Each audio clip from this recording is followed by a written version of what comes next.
பெர்சன்டேஜ்ல இந்த model some கேட்டாங்களா எப்படி குயிக்கா சால்வ் பண்ணுறது பார்க்கலாம். 2 பேர் இருக்கிறாங்க.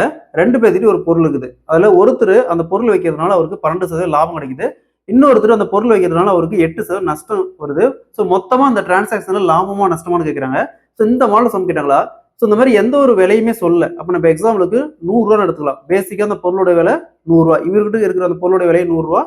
இவர்கிட்ட இந்த இருக்கிற பொருளோட விலை 100 ரூபாய்.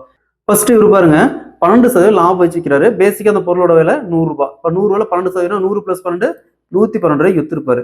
அது இவரு பாருங்க 8% குறைச்சு வைக்கிறாரு. அப்ப 100 ரூபாய் 8% போச்சுன்னா மீதி 92 ரூபாய் 92 ரூபாய்க்கு வித்திருப்பாரு. நெக்ஸ்ட் 100 பிளஸ் 100 200 ரூபாய். ஆரம்பத்துல அந்த பொருளோட விலை 200 ரூபாய். வித்ததுக்கு அப்புறம் பாருங்க 112 பிளஸ் 92 204 ரூபாய்.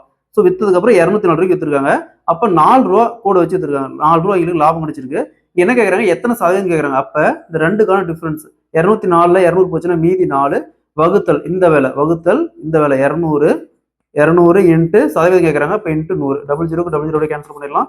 4 2ஆல கேன்சல் பண்ணா 2%. ஸோ உங்களுக்கு 2% லாபம் கிடைச்சிருக்கும். Option A is the correct answer.